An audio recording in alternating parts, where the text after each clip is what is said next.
I always forget to record until after the intros. I'm sorry, Marcia. Oh, it's Don't do it okay. again. We're good. We're talking about getting back to the office for the official record. Oh my goodness. All right. Well, I mean, if you guys, I'll share about going You're back. in an office. What's going on at your end, Marcia? Yeah. So Vanderwall is back in the office, and I know I've spoken to several other architects where we're until November 1st, we are doing an A/B schedule. We're Mondays, Wednesdays, Tuesdays, Thursdays. Nobody comes in on Friday because Friday is deep cleaning day. So, because we also had to limit the amount of hours that the staff were coming in and out of the office. But now beginning November 1st, and I know for other firms, it starts January, where they're doing 3 days a week.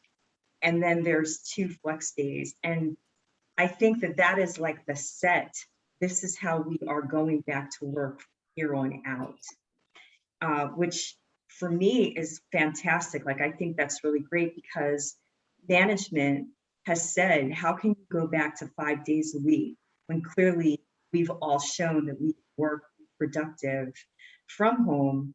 So mandating everybody coming back on a 5-day week schedule, 9 to 5 or whatever, it seems a little bit harsh. So I don't know how that resonates with you all, but I kind of wish it was still 2 days a week, but I'm okay with doing the 3 days and having 2 flex days. So anybody else want to comment about their firm and what they're doing? Doreen? I think we're probably on the harsh side. We're in every day. You can work from home 1 day a week, but we are a small office. Everyone is vaccinated, and the environment is conducive to keeping people separated. And so I'm really literally only home today is because they're redoing the carpeting in my area. So I couldn't work from the office. How does the staff feel about that? Was there any protest?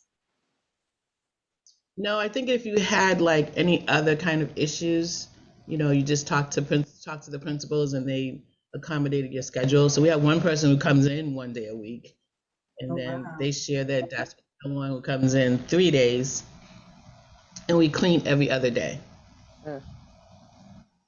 Yeah. Anyone else want to share? Susan Yes. or Valerie?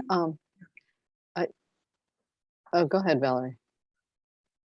Oh, I was going to say that I'm a gun partnership and we're a little more similar to Doreen's office, but we're also, so a lot of staff doesn't really want to come in 5 days a week. So we're also, on the other hand, trying to figure out what would a hybrid schedule look like at our firm. And one of the thoughts was that we have like common days that people could be out of the office. For instance, Monday and Friday are the flex days, but then it's all hands on deck Tuesday through Thursday. So I'm curious if anyone is doing that type of approach and how it's working.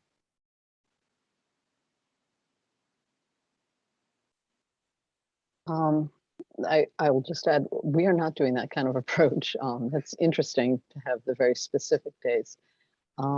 At Cambridge 7, people have been back in the office since last summer, really. Initially, it was certain days. I think it was every other week. I was not among those people. There were a great number of us who did not return. I've been back in since probably the last 2 or 3 months, a couple of days a week. And it really varies on people and circumstances. And I'm finding I like coming in on the days that I'm here, and I'm grateful to have the days where I can work from home and do quiet work and have the flexibility, because being able to take care of appointments in the middle of the day or schedule other things and not have to scramble so much. Curiously, for our marketing department, our marketing coordinator moved across the country in May, and it's working fine. She's 3 hours behind us, but she's up. She starts working at 6:30 her time in the morning, and she is working hard. I think she's okay with it. I think she probably misses the being in the office. But truly, other than maybe her being here to bind proposals and run a quick delivery, it's working great. So I don't think anything like that could have happened before the pandemic. And it's working well for us. Anybody? I've got a question for folks. This is at Goody Clancy, we were planning to, I'll just tell you about us. At Goody Clancy, we were planning to go back September 13th, 4 days a week. Everybody was going to have Friday off. And there was going to be a bucket of days exact number to be determined, which people could flex with. So, you need these, 15 days over the course of the year to not work in the office, then, work at home. It was the equivalent of being able to work at home for a month if you needed to, or maybe in I don't know, Brittany or something. I don't know, whatever. But we halted it because kids were going back to school. The Delta variant was running rampant over many states, and people were really concerned about what the sudden surge of commuters on the train would look like. And so we just put it on pause, and it's still TBD when we're going to get back to the office now. But that's not my question. My question is whether there's a different rule for marketing, whether different departments like the accounting department, marketing department, other departments are setting different standards for themselves within their offices, whether anybody's had success with that. Arguably, project teams leaning over documents, going to job sites maybe have a different set of requirements than other departments. And I'm just curious about how you all are approaching that at your firms.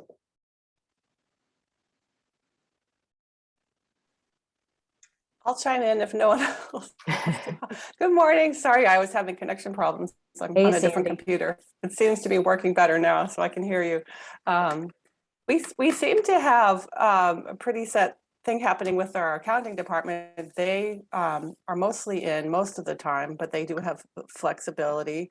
Admin and marketing, we haven't really been given a lot of stringent protocols, like here, you need to be in this amount of days. I've taken it upon myself. I see on the call too. She's at Ascentech, and we're trying to get in once a week just to have a change of pace and see like other walls, because and it's nice, but it's also going into a very empty and kind of dark office. So there's that too. It's not great yet. And I was in the other day with Kate Brandley. She's our new SMO, and she's sitting in the same pod as me, and she was on a meeting, and I was having to put my headphones on because it's like, all right, now there's someone next to me and I can't concentrate, There's that issue. A little bit of a drawback for being in the office when other people are on like remote calls, and I'm not sure how that's going to work. I mean, are people supposed to bring in laptops and go to a conference room when they're on a call? I mean, that might be something we should talk about as a firm, because it's very difficult to to write or to do anything where you got to really concentrate and there's conversation. Yeah, so that still hasn't been hashed out. I wonder how other folks are dealing with that if they're in the office. We have that same issue where people are in the office, but they're still on their Zoom calls. They don't gather around the table or anything. So there's a lot of talking going on. I have to put my headphones on to put some music on just to not hear their conversations. It's a little annoying, but.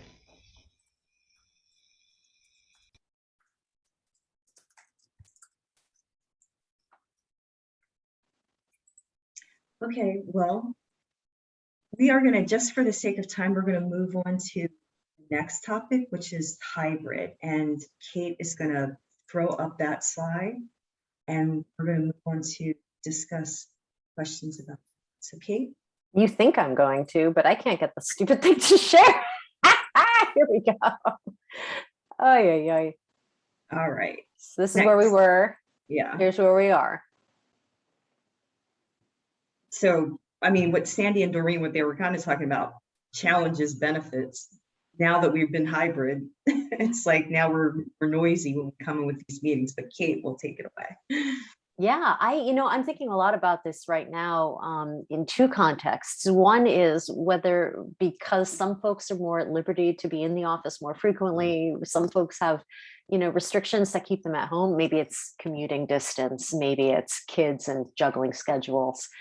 I feel as though there are two experiences of the office right now, which people are getting. And maybe it's more than two. It's like everybody's getting their own experience. And when you're trying to create a cohesive office culture, that seems like a real challenge to me. I'm curious about how other people are experiencing that, what the conversations are around that, whether that has impacts on how you discuss internal communications in the firm, or whether that changes how people are doing marketing. Are there now business development people who will go and see clients and people who won't go and see clients? What are y'all experiencing with that?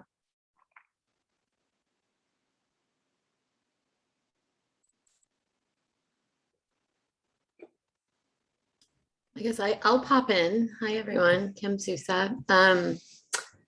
So I'm a little different because I have my own consulting firm. So I don't have, so I work from home anyways. So COVID was not too big of a change, except for the fact that I do a lot of business development. So all of my meetings and in-person visits with folks, came to a screeching halt. But to Kate's point as to kind of how is it going now, it definitely varies. I mean, I'm setting up meetings all the time, and I think, there was like a 2 to 3 month time frame where people were ready to get out, and I was going to see people in person. And there's certainly folks that opted for, virtual if that was an option. But there was also people that really wanted to get back out and see folks, and so most of those were preferred to be individual meetings from their end, which was fine with me, but I totally understood it, and certainly outside. And now I'm sensing a little bit of a pullback. But I think that people are just sharing it and being, forthright about it. And certainly I think we're all seeing, especially for me, I was commuting into Boston a lot to meet with folks, and people are getting very happy with not having to commute and their commuting time. And it's funny now when I'm booking a meeting and then someone's like, sure, I'll meet for coffee. I'm like, oh no, I have to add another 45 minutes on each end for my commuting time. And I haven't been doing that in a year and a half. And I'm kind of like, oh, my day is all of a sudden it gets so busy. And so, it's a shift either way. But so I think there's a little bit going on. I've started going to events again, and it's hit or miss. I feel like people are either like the Biz Now events are so much, there's not as many people there. And so I don't know how that's going to play out, especially for the winter, but Yeah. We'll see. Are people sending folks to conferences? I mean, Kim's going to conferences. She's going to Biz Now events, but are you going to conferences? All right. Okay. Zomara, Sayomara. I see you nodding. I'm saying it wrong. Yep. How do you say your name?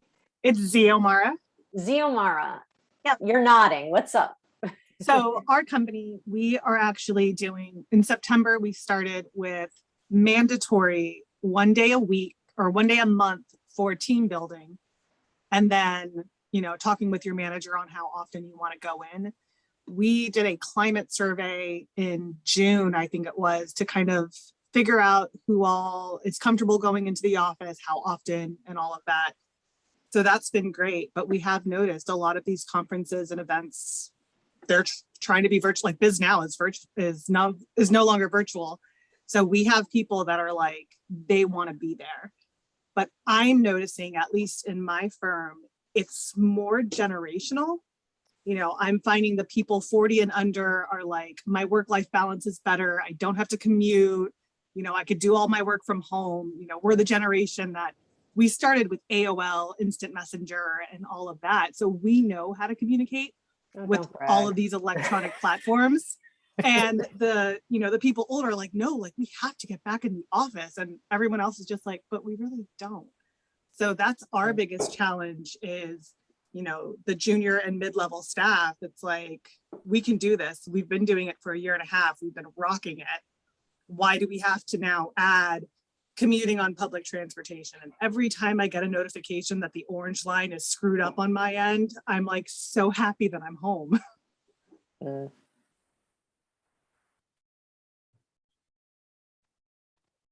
Other folks, conferences, BD, meet and greets.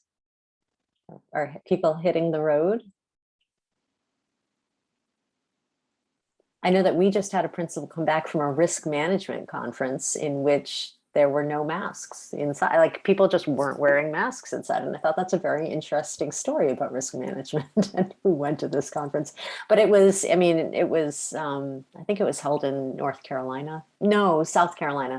And it seemed to just indicate that there might be a different climate there, regardless of how far away people were traveling from. That is different. I'll go. Yeah. I personally have not been to a lot of meetings other than small meetings, small groups. I don't go to conferences. It's not really my thing. I'm not a BD person, but I've heard from a few folks at Ascentech that they've had mixed results. One of our consultants went to a healthcare conference and he wore a mask because he has small children at home. And he said it was very awkward because no one else was wearing a mask. And so he felt, it was really difficult to go in there and sort of break that barrier and chat with people. But I think it's very difficult. I think it's also like a stressor now to sort of put yourself forward and say, I'm going to go out there and do that. And some people I think are fine with it and they are fine not wearing masks and they're very sociable and they want to get back into that so badly. I feel very mixed about it myself still. Mm-hmm. There's a comment from Danielle Santos in the chat. She said, we're leaving it up to employees as to whether or not they feel comfortable attending conferences and that their attendance is just not the same as it's been in the past. And I know that's certainly the case for us too. And that extends to awards events. We have an award submission that we're picking up happily this week, but on our team, many people didn't feel comfortable going into a room full of 100 other folks or more, even to accept an honor. And there was some conversation about whether would our client think that we don't care as much about this award as somebody else cares about this award, and shouldn't we be there to show that we care? And does it matter if you're there? It's the discussion about hybrid BD. Kate, could I jump in here? Yeah, it was your award, Roger. So you should. Yes, so I'm one of those who decided I wasn't comfortable being in a large crowd. But I wanted to comment on how we seem to be firmly in this both and or either or neither nor moment with respect to interviews. There was this brief window of time in the midsummer in which we had a series of interviews for the first time in 16 months in which the client actually expected us to be there in person, which was, I'd say on balance, really exciting. I mean, we all know that Zoom interviews are just a weird thing. And we were all happy to be in the room in person. But one of them ended up actually being a hybrid interview. And I don't know how many of you have had this, where some of your team are in the room, some are on a screen, some of the interview committee is in the room and some is on the screen. And you've got cameras looking every which way, but not everybody can see everybody else. It was weird and ultimately not terribly satisfying. Because you just felt partially disconnected. And I think the client even said that had they given us the shortlist notice to come to an interview a few weeks later than they did, they would have declared it a fully virtual interview, instead of gradually having it become more and more hybrid as individuals decided or their firms decided that they didn't want them traveling. So I don't know how many other people have experienced that hybrid nature, but it was just a weird moment. Yeah, I'm glad you brought that up, Roger. I've been curious about the same thing. Have other people had experiences with hybrid versus in-person interviews and their success? We just did a hybrid interview. All of the people on the selection side were in person, but we had a couple of people on our end between our firm and consultants that just weren't comfortable with the traveling because it was out of state. And so we brought them in via Zoom and it ended up working out well, I think, because the roles that they had were so specific to certain more technological portions of the interview. So that worked out well. I don't know how it would have worked if it was more of a generalist, though. It would have been hard to do so much flip-flopping. Mhm. I think the whole idea of remote interviews has completely changed the approach to interview prep. There's so much that we did when we were rehearsing in person, and just the way your presentation went, the way the team handoff went, the way people just stood in the room. There's a whole lot of body language that you absolutely cannot convey in a small screen. And if the selection group is relatively large, if there are 5 of them and 5 from your side, it starts to get kind of small. Particularly the challenge is when you're presenting material. We all know how distracting it is when there's the whole screen shrinks and there's something up there, and then there's all these teeny faces. And in real life, the person presenting, even if the lights are down, there's a dynamism and a connection with the audience. And so it required a lot of shift. And I'm not sure how successful it all was, but what really impressed me was how readily clients were willing to make it work and how readily people on our side were. We actually got more scheduled rehearsal time in, because with everything being remote, people were sticking much more with schedules. Like, you'd send out a meeting thing, everybody would accept, and everybody would show up, as opposed to playing conference room chicken where people keep walking by. Oh, the group's not in, I'm not going in. So we had more disciplined prep, but again, it was kind of strange to not know how our message was landing all the time. And so far, we haven't really had any fully in-person interviews yet. There's a few that have been hybrid. They're not super successful. It's not successful just in terms of execution. But generally, everything is still remote, and it's very different.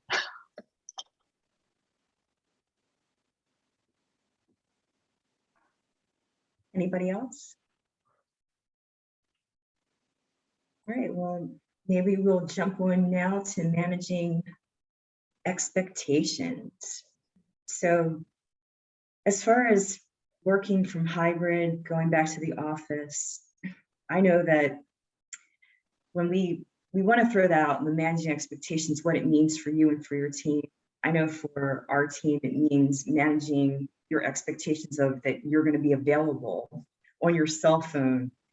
You're going to be available for team meetings, just making sure that your little team icon stays green, and that you pick up if somebody pings you. And I know in some firms, they even track. They're very meticulous about making sure that it is always green during their core hours. And so if you guys just want to hop in and talk about, were there particular tools that you use to manage expectations for you and your team with as far as technology is concerned, or did you have to implement more meetings? So we would really like to hear how that worked for you and your experience. Anybody?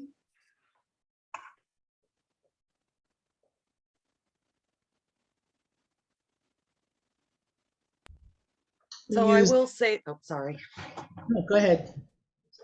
I was going to say, with the green light, we had several conversations at my firm about some of the younger staff were seeing the green lights late at night and feeling a lot of stress that they had to be on kind of all hours, which was an interesting thing. We had to have a very open conversation about, no one expects you after 5, 6 p.m. to be lit up, but also, in the industry, people have very odd hours. So I think for a lot of us, it was communication. We had to be very open about, no one expects you working at 10 p.m. at night or for your light to be green. And so we tried to have conversations with more senior staff to make sure their lights weren't lit up after late hours, because it was setting this weird standard that was stressing out some of our more junior staff who thought, if I'm not working at 8 p.m. and my boss's light is on at 8 p.m., I'm not doing my job. And So I don't know, that's one of the ones I thought was really kind of a fascinating piece that came out over conversations in the last couple months with our team. That is really interesting. And Joe, do you mind telling people who you work for, or would you prefer not? So I just quit my job. So I was with Halverson Ty and Bond, and I start next week at Elkis Manfredi. So I'm in that congratulations. week window between starting a new job. Congratulations. And thanks for sharing. That's I never even thought about that, because my light could be red or something, people still call me. It seems like it doesn't matter if it's red, green, red, or whatever color, but Well, it's fascinating because some of them have it on their cell phones, so they don't even know if their lights are on or off. And so they might have checked some message, so it switched their light back to green, and then all of a sudden their phone's blowing up again. And I don't know, we've had to manually change settings on our teams every once in a while just to kind of make it clear that after hours, we're just not available, or, you can leave us a message. and are anybody else want to interject, or your firm sending out any kind of memos or having to give notification to the whole staff about these expectations? Or you're just proceeding as normal? I was just gonna add, we haven't had anything formal about that, but I've noticed that the boundaries have gotten much more elastic, and it seems that you need to set your own boundaries individually. There's not been anything that's come from above. But what I have noticed is, particularly in the first 6 months that we were all kind of, building this airplane while we flew it, that people were working at all hours. Parents of young kids, they were, I don't know how they functioned. So, I would be down in my kitchen making coffee, open my computer at 7:30 to see, and there would be a ton of content that had come in at 11, 12, 1 in the morning from people who, that was when they were able to get some work done, from project managers who had young kids.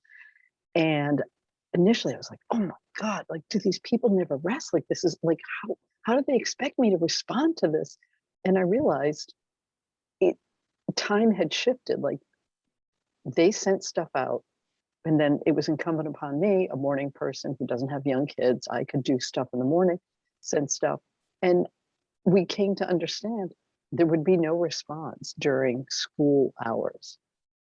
And, unless something was like a critical deadline, and then work would start to flow. And I was very surprised at how readily people seemed to accept that situation, and that there wasn't a dictum like you must always be available. But as you said, Marcia, the whole idea, like, calls were forwarded to our cell phones, and then we all ended up putting our cell numbers in our email signatures, which we really hadn't done across the board.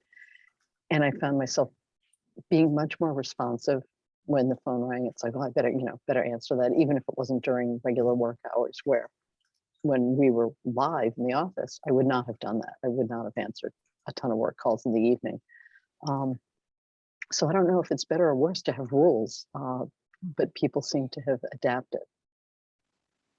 Yeah, I know for our firm, management did send out, we have these kind of quarterly reports on how things are going, but they did ask people to be mindful about scheduling meetings between the hours of 10 and 3 p.m. because people have things in the morning, children in the morning, and then in the evening, to not go past the 3 p.m. boundary because there's child pickup and all these other things. And I never even thought about that before, and it wouldn't have ever come up had it not been COVID. So, but Brittany had put in a question here that I'd like to read, and I think this is really good. So she made the comment, definitely enjoying this conversation. I'm going to skip on. General question for the group. Remote, hybrid, in person, how has onboarding worked at your firms? I've seen a lot of come and go, myself included. Just started with a new firm last week, thinking in terms of not only company culture, current work, etc., but also teaching company culture, and especially when that's kind of hard to teach it when we're not necessarily there. So would somebody like to comment? Well, I'm gonna find out next week how onboarding goes for me at my new job, but We expect follow-up, Joe. right? But we onboarded a couple new staff at Tie and Bond when I was there, and you know, they had always had a buddy system, so that was kind of nice. You had a person that kind of showed you the ropes and connected with you. And as far as, you know, my old role at Halverson, we also had new staff come in out of state offices that were under our umbrella, but they were in Tie and Bond offices. And so we also were doing a lot of outreach. At least I was, specifically to the two people in the Connecticut office, to try to just make sure they felt welcome, that they were part of it. And we had Zoom call or Teams calls every Tuesday and Thursday where we talk schedules and stuff. And we found that with just a little bit of goofing around and just trying to like make sure they knew they were part of this group, and you know, I don't know, I tried to do whatever I could to make them feel like they were part of our group, and ended up bonding more with the Connecticut people than I thought I would, even though I just met them for the first time like a month ago. So it felt like it had to be very purposeful. You had to know that like these people are in an odd situation. They don't know anyone personally, or may not. And so you kind of have to, as part of the team, do a little bit more effort to make sure they're welcomed and included in the group. So I don't know if that's how that is for others, but that was kind of how it was in our team. I can say for Centec, we've hired quite a few people the past 2 months, I'd say. And one of my responsibilities is to help with onboarding. And since I'm not in the office that often, and even the new people are not in the office, so we just set up Zoom calls. It's not the same, but we had a good connection that way to start off, and just to know that we're all there to help each other. But you know, I had that 1 hour to share information, all the important information, and I think we've adapted pretty well. But like Sandy was saying, we're trying to go into the office at least once a week. I miss being in the office personally, just because I'm such a people person. But I think Centec has given us a lot of freedom and really has transitioned pretty well. And so I think everyone feels included, and we try and have events, whether they're virtual mostly, but we did have an event to celebrate our 30th anniversary. So, and that brought everyone together outdoors. So we really try and focus on keeping everyone connected. So that's the experience for Centec, I think. Sandy, you can add if you have anything. I think it's got to be difficult for new folks, and a lot of them are younger, not necessarily younger, but I think it's got to be harder for them just to feel part of the family. And I think we do what we can, but it's honestly, it's not the same. It's not, you know, just the random meetings in the hallway or how was your weekend and the chit chat, the small talk. We kind of don't have that bonding, to put like, a lack of a better word. And I do miss that too. So if anyone has ideas, let me know. And I think, Sandy, that comment kind of goes right to the sort of heart of Brittany's question, which is about how you can communicate company culture if you're not in person, and how people are experiencing that challenge. And I can say that I don't know. We were having weekly Zoom calls where we were trying to keep it together and see what was going on in people's lives. And sometimes they were fun, and sometimes they were, you know, informative about different educational topics. And then those died over the summer, and they haven't come back because we all thought we were going to be in person and things are going to be different. And now I'm like, wait a minute, how do we convey company culture anymore? We don't have a set system. And it's something that I'm feeling the lack of in the last 2 months. And I know we need to get back to something. So we've hired new people since then, and they have no idea who any of us are. Or at least they have a Zoom idea of who any of us are. And to me, that doesn't feel sufficient. Yeah, although I look much better on Zoom, I gotta say. So there's that. I like the smoothing effect of What were you gonna say? I found it very exciting and really energizing to be back in the office. With the exception of this week, I've been back in the office 3 to 4 days a week since the middle of the summer, and it just felt like a gift. And some of you have probably heard me say this in other settings, but as far as new employees, I'm really concerned that for all the reasons everybody recognizes, that the limited contact they have with us in person, I think, risks depriving them of that cultural nutrition, if you want to use that metaphor, to grow and thrive in the company. And so I've made it a point when I'm in the office to spend time with the most recent hires and, give them some firm history and culture and background and things like that. The onboarding process has largely been facilitated by the fact that our operations director, Randolph, has been in the office full-time almost through the pandemic. He just concluded he'd rather be working at the office than working at home, even though there are only a handful of people there on a given day. But I think I would extend the concern about cultural development, let's say, and bonding to not just the new hires, but just the youngest people in the office, who are in the long run the ones who really most need that connection with more people. And I just think there's a long-term risk there. We have hired several people in the last few months, and we hired several people in the early part of the pandemic. Miraculously, they're all still with us, but I really wonder, what they're feeling. We're talking a lot about new hires that are sort of earlier career individuals, and I think there's a very different concern for folks for whom this might be their first job out of school than there is for somebody like another one of our colleagues, Roger, who got hired right at the start of the pandemic, and for him the concern aligns with those other generational concerns that people have been talking about earlier in the call. Like, he needs to see people in person to feel like he's really with them, and he's a much more experienced professional. So it's different concerns on both ends of that spectrum. We should probably move on. Oh gosh, look at that. Marcia, we should move on to the next topic, and we can let it blend with the final topic because we're going to run out of time otherwise, I think. We wanted to talk about burnout and anticipating the next 6, 12, 20 months. So, Kate, do you want to take on the burnout? Oh, I love burnout. Yeah, let's talk about burnout. I have heard anecdotally from several firms that there has been an experience of reduced productivity over time. And there are lots of different ways to explain that.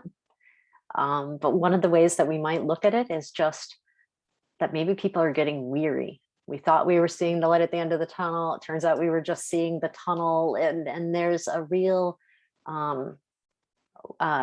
tiredness to this sort of repeated experience that we keep hoping we're going to get out of. I think for people with, parents of small kids, it can be exhausting to experience the press and the pressure that puts on your work life over time. Those 1 a.m. emails, that's not fun. And it's hard to keep it going. But I'd love to hear how people are helping their staff deal with burnout, how people are handling it themselves, and what you're seeing.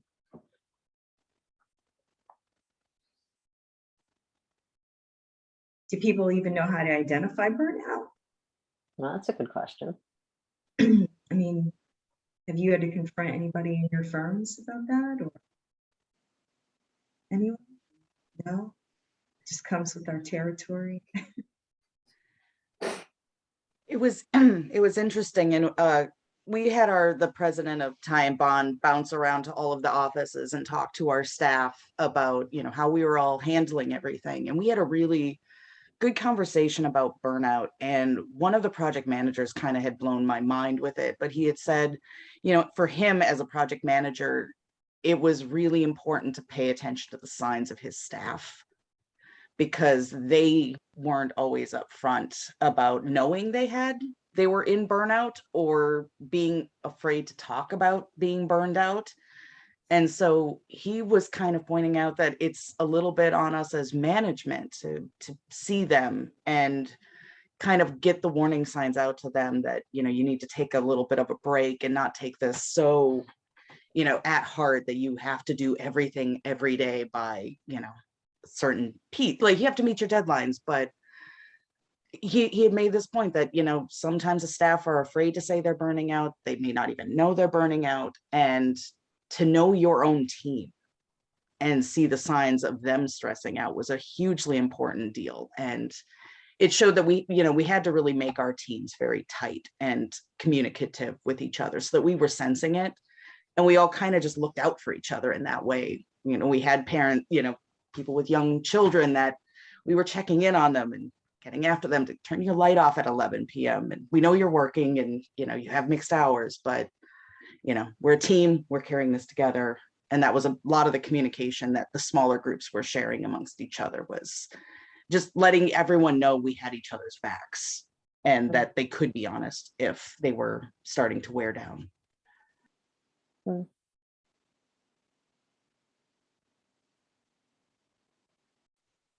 Anyone else want to?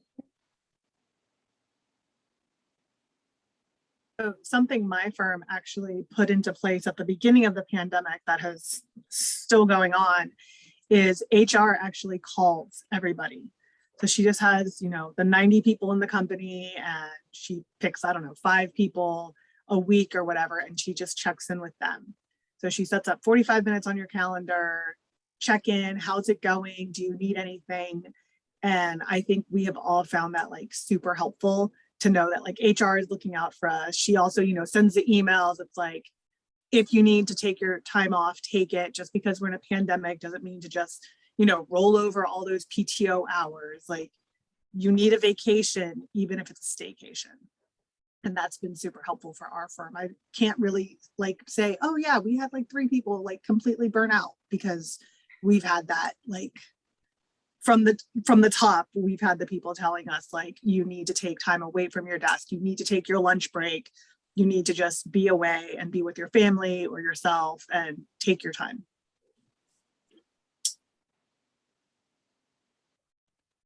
What I'm hearing, Xiomara and Joe, from both of you, and I think it might be common for many of us, is that these small group or individual outreaches are really important to getting at the root of how people are doing. You're not going to get at that at a company-wide meeting. You're not even going to get that at a team meeting necessarily. It really takes these one-on-one check-ins with folks to find out how individuals are doing.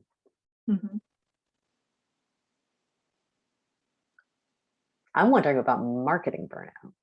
Because I mean, burnout, yeah. But like, I think for us and a lot of firms, we've been drinking through the fire hose a lot in the last 20 months because opportunities have been scarce on the ground at times. And we needed to go after perhaps more work, perhaps work that we might not have pursued in a more densely opportunity-laden time. And as a result, the number of proposals going through our hands every week has increased. And so I feel like marketing is experiencing burnout from this proposal load that we're carrying now, which is a little bit different than what it was a couple of years ago. Kate, somebody tell me you solved it. Yeah. Yeah. No, I would definitely agree with that. And I think that there's been, I think you say, an interest in pursuing things that normally wouldn't be pursued. And sometimes it comes late. People decide late to pursue, and it just becomes kind of a churn in which I feel like I can't tell the story appropriately. I want to tell the story of the team and the reason where we're the best fit. And if you're going fast or last minute, or there's too many things on your plate, it's really hard to, you know, tell the story well and feel like you're doing a good job. That's been my experience quite a bit during the last 18 months. Right. Kind of like you're on a speeding train shouting, quick, what are our differentiators? Catching up. Exactly. I don't know if others are feeling that too. I think that the go-no has become a challenge for us in this time period. Like we're seeing that, you know, as we're scoring opportunities, we're like, you know, it's a 45, but and that process has become a little less valuable to us. We're somehow not using it the same way in the last 20 months. I like Drake made the comment about staff burnout being mindful, but it's hard to read body language when you can't really see the body. You have to actually ask, and I think that's really so important, is those check-in meetings, and just Deamore, how you mentioned making a call and talking to people and seeing how they really are doing, and hoping that people will be truthful. You know, because a lot of times I feel like sometimes it's hard for people to be truthful about how they really feel, because there's vulnerability, and you don't want to sound like you can't handle what you're doing, but sometimes, I mean, we all need help, and it's hard to convey that sometimes without sounding weak, and or you don't want to be incompetent. So I mean, we are lucky that HR is like so approachable, but I don't think it has to be just on HR, right? Like you can ask your coworkers that you're friendly with, because you might get more of a realistic response from them. Like I might tell the CEO like, oh no, I'm like doing great, Tom. But I'll tell, my marketing assistant, I'll be like, oh, like today was a really rough day for me. So I think it's being very mindful of, your coworkers, and not necessarily the people that you manage, but people that you're on the same level with. And, whether or not it's relationship wise or, where you are in the firm, I think you just talk to somebody. Mm-hmm. Or even someone outside of your office that's sympathetic, that can, hey, and we can all talk here, right? This is going no further than this discussion. But yeah, because there's the risk there of, being labeled the complainer or the whiner, or what, like Marcia was saying, like, oh, I don't want to go to this person because all she does is go, well, I don't know, I'm, really stressed today. So yeah, but it's hard to be completely honest. I think sometimes it's hard for me to be honest with myself, because I'm always trying to be like, I'm a silver lining person, and I'm going to find the greatness of being on Zoom now. And I'll just sort of make myself a little crazy at times. But I did do a silver lining thing yesterday, and I listened in on this Adobe Max conference. It was amazing. And I could do that while I'm working on other stuff, because I have like my 3 monitors, and it was like, I like this. So there are moments when I'm kind of excited to be at home and have the opportunity to do like random weird stuff like that I would not do in the office, because people would come by and go, what are you doing? You're not working. But I am working. I'm learning things. Mm-hmm. Well, I will recommend for everybody, since I had my last day at my firm on Friday, they have break it rooms in Worcester, and you can rent a room for half an hour and break everything in it, including printers, which feels very, very wonderful and cathartic. So I actually met 3 members of my team who had already left the firm that day to go break stuff in Worcester, and it's very good. But it's helpful for burnout, because we had some very good conversations afterwards. wow. That's different. That sounds cathartic. Yikes. I'm getting back, Sharon, I keep thinking about marketing burnout, and I'm kind of circling back to that, because I feel like a lot of us have the opportunity to sort of, I don't know, say something on behalf of the marketing department, like, this is too much. We need to return to the go, no go. We need to strengthen this process. We need to find external non-marketing help for this, and be advocates on behalf of our teams, who sometimes are carrying an outsized burden during this period. Well, it's funny because I am the team, so it just becomes advocating for, myself. But yes, I mean, process. I actually had to talk about process in our last, several meetings with the directors about, okay, boilerplate. Can we just like get rid of boilerplate? Can we stick to the matrix? Can we like stop wandering off with your ideas about this or that? And they're designers, so they have big ideas, and but it is hard to focus the team and on marketing and doing it in the right in a way that's productive for all of us. So, but it is harder, I think, when you're just one marketing person. And I'm just also going to say, like, I mean, I remember feeling a swell of pride once when a former boss of mine said, "We're marketing, we keep everybody else employed." And that was a wonderful motivator at that time in my career when I didn't know why I was doing those hours. But I think during this time, when people are really concerned about the financial health of their firms in some instances, that can be a tremendous burden in and of itself. Like, forget about the load of proposals, but just the importance of the proposals when you put it in those terms. I think burnout for marketing in particular right now is a really big challenge. And Drake's, if everyone saw that comment, it's true. It's like learning about staff burnout when people quit is a little bit too late. So maybe COVID, in addition to teaching us so many other things, can have a lesson for us about just the importance of balance. So. Well, the other half of our last question had to do with looking ahead to the next 6, 12, and 20 months. And I feel like I don't have an answer for that. I know that sometime during that period, we will probably experience some form of return to the office, but I feel very much like my focus is very short, or my field of vision is very narrow or something right now. I feel like that every fall though, as we get through the busy season. But I'm curious to know how other people are anticipating or looking ahead to the next 6 months or 12 months. What changes do you see in the future?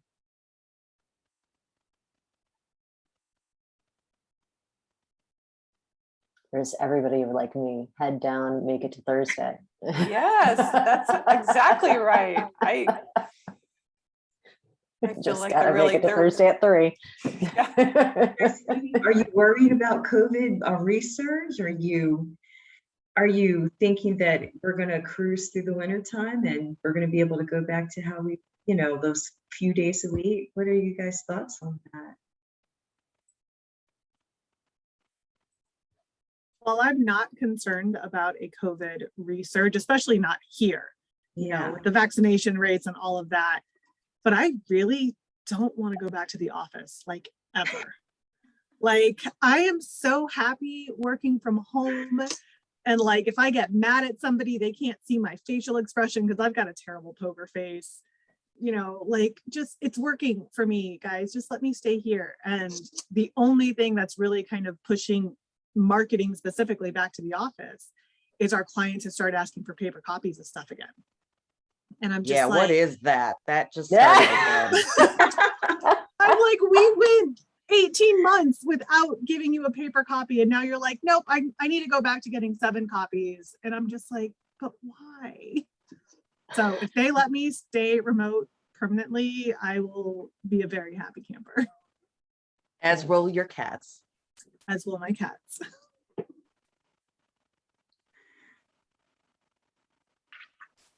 I apologize for turning off my camera. I'm eating, and that used to work better in the live BSA meetings. It doesn't work so well on Zoom.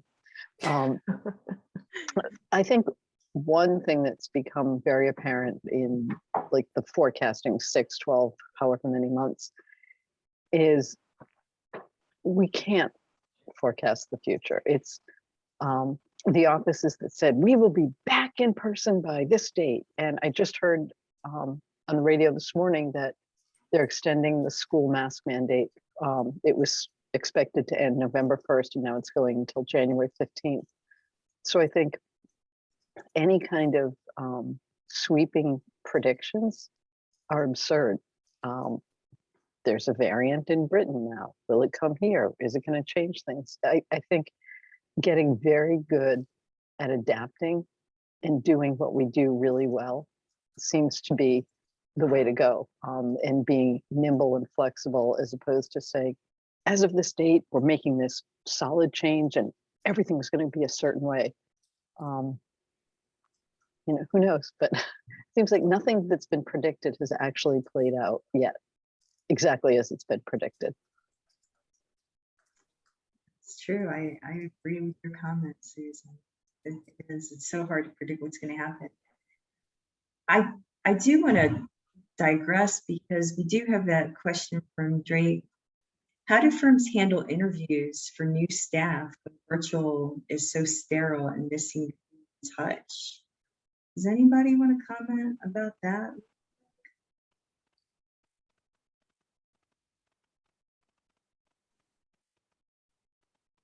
We've been doing them virtually, at least to my knowledge. There may have been a couple of folks that came in for more in-depth interviews in person that I was not part of, but I think everyone just does their best to present themselves the best they can and to present the firm culture the best they can, and to maybe have a little humor, try to keep it interesting and a little bit light, but also informative. It's a hard thing, but I would love to hear from Joe and from other folks who've recently transitioned. I haven't been through the process yet, and I feel like, having been at Centec for like over 5 years now, I have, the backbone, I have the knowledge, I have the culture ingrained. I know, 90% of the people, minus the few new folks who have started recently. So it feels pretty solid, but I'd love to hear from someone who's just started a new job and how they felt going through this. Yeah, we're gonna have to have a follow-up meeting in about a week and a half, and it'll be Joe Altman tells us what it was like to be a new employee. I will say I did not like having to interview for jobs via Zoom because man, it's really hard to connect with people. Like, I've always been on this end of guiding my teams through interviews, but I haven't had to do much interviewing myself. And I was like, oh, it's a lot harder than I really told them it was when they have to interview for projects. Like, oh, when it's on you, it's a little bit much to try to connect with these people, to feel genuine, to really pay attention to your face, because I also have no poker face, as Z knows. So it was rough, but at least there were really good, the people that I interviewed with were very open and we had good conversations, and I did feel that connection. So when I got the call saying I got the job, that it solidified that what I was reading in those interviews wasn't completely not correct. But we've also had the problem of just hiring people. Like I just found out that someone they tried to hire at Time Bond turned the job down, and that's been a lot of ghosting on being interviewed, which is really funny new thing that's happening this year. So I don't know, it's all changing in a very odd way. But I think with the market so broad right now, it's the employees can go where they want. So what the question from Drake and your feedback, Joe, is reminding me is that if we flip this question over, we really have an opportunity in a very challenging market where there's a lot of demand. If a firm is able to actually help create an interview climate or scenario in which somebody feels like they are able to make a close connection with the people on the other end of the screen, you actually perhaps have an opportunity there to make a hire, because it is a challenge. If you could figure out how to do that well from the other side of the screen, from the hiring side of the screen, you maybe have a better chance at actually attracting an employee where others maybe aren't doing that as well. Oh, shoot, I told you all my secret. I'd like to offer you guys, we just hired a new marketing, and we had several interviews virtually. Then we picked times where we would come in the office and we actually just met with them. And I feel like nothing's holding you back from coming into the office. It's not like, I feel like if you want to schedule a time to get together with somebody, then you can always just social distance, and we still wore masks when we talked, but at least we were in person. And so we did that several times, and he did accept and everything else. And then once he was on board, I made it a point to come in when, even though his days didn't correspond with mine, I just shifted my schedule to come in when he was in, and just try to work it like that. And then just always be available via Teams. And I just periodically would ask him, can I give you a call now to just video conference and talk? And I feel like just that being constantly available and them knowing it and telling them that, and even scheduling some meetings in advance, that's how you create that sense of the human touch, because you are there and you are available to them. So. Well, I'm loving this conversation. I've needed this. Thank you, everybody. I want to be mindful of the time. We can keep talking, but it is 9:20. And before you all disappear, I want to remind you of the membership survey that we sent out via Susan Green.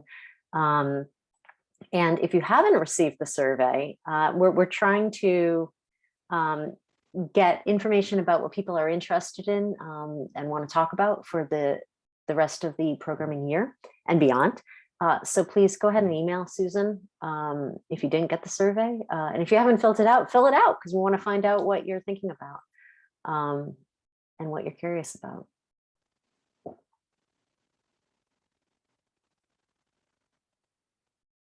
So thank you for joining. Does anybody have any other last minute comments? Great. I miss seeing you all in person. Yeah, but do you miss being on the red line at 7 in the morning?